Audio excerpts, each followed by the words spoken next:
మీ కోటను మరలా ప్రవేశించుడి. మీరు ఎలాంటి బంధకాలు ఉన్నా, ఆర్థిక బంధకం, వ్యాపారం, ఉద్యోగం, ఎలాంటి బంధకాల్లో ఉన్నా దేవుని యొద్దకు వస్తే ఆ బంధకాలు తీయడమే ఆయన పని కాదు, మీకు రెండంతలుగా ఇవ్వడం కూడా ఆయన పని. తప్పిపోయిన కుమారుడు చూడండి, అన్ని పోయే. ఇవన్నీ ఒక చెడు అలవాట్లు ఏం చేసింది? తప్పిపోయిన కుమారుడిని, ఒక ఒంటరిని, ఒక భ్రష్టుణ్ణి, ఒక నీచుణ్ణి చేసింది.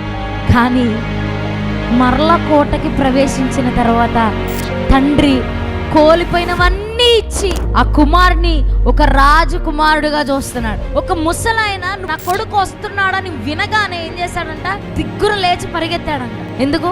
కొడుకుని ఎదుర్కోవడానికి. ఈరోజు నేను తండ్రి దగ్గరికి రావాలి, యేసే దగ్గరికి రావాలి, యేసే దగ్గర నా భారం అంతా విడిచిపెట్టాలి అని ఇక్కడికి మీరు వచ్చారు కదా, మిమ్మల్ని వెతుక్కుంటే యేసే పరుగులు తీస్తున్నాడు. వచ్చిన యేసయ్య నిన్ను బాగు చేయటం ఒకటే ఆయన పని కాదు, ఏదైతే కోల్పోయావో అన్నిటినీ తిరిగి ఇవ్వడం ఆయన పని. మీరు ఒకటే చేయాలి. ఏం చేయాలి? దేవుని దగ్గరికి పరుగులు తీయాలి. ఆ ఆశ వస్తే చాలండి, ఆ మనసు వస్తే చాలండి. నీ భారం, నీ కలవరం, నీ వేదన, నీ పోరాటం, నీ చింత అన్నీ పోతాయి.